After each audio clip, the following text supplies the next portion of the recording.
à la prière mortuaire d'un travesti. La cause semble noble pour que tout le monde se mobilise dans ce quartier de Pékin, Talibou Bès, pour chasser comme un malpropre le corps sans vie de Lissiou, du nom de ce travesti mort et dont les parents auraient voulu enterrer illico et incognito. C'était sans compter avec la vigilance et la détermination des jeunes du quartier.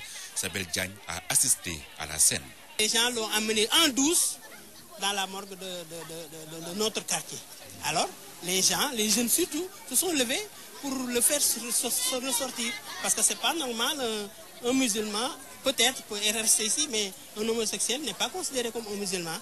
Alors là, ils se sont bousculés, les anciens de la mosquée ont demandé à ce que les jeunes se calment pour qu'on le ressorte en douce.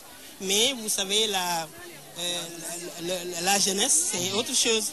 Ils se sont bousculés, ils l'ont fait sortir par la force. Ils ont démoli le cadenas de la mosquée, de la morgue. Ils ont sorti le corps et on l'a transporté dans une voiture et il est sorti. Je ne sais pas la direction, mais en tout cas, il est parti. Selon les témoignages, Lissiou est le petit-fils du chef de quartier. Ce dernier l'aurait d'ailleurs chassé de sa maison, jugeant ses pratiques contraires aux préceptes islamiques. C'est ainsi qu'il a rejoint sa mère à Guinaouraï.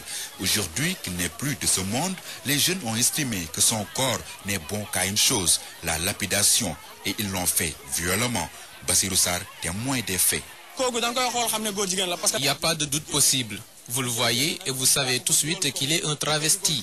Cela se voit à travers son comportement, son accoutrement. Il posait des cils artificiels. Il faisait de la manicure. Il était carrément comme une femme. Lorsqu'on le sortait de la morgue, on a traîné son corps dans la boue et les projectiles fusaient de partout. Le responsable de la mosquée, de son côté, confirme les faits susdits et affirme qu'il n'a opposé aucune résistance face à une foule en colère. Le corps sans vie de Lissiou, après avoir perdu le combat de la prière, doit faire face à un défi majeur.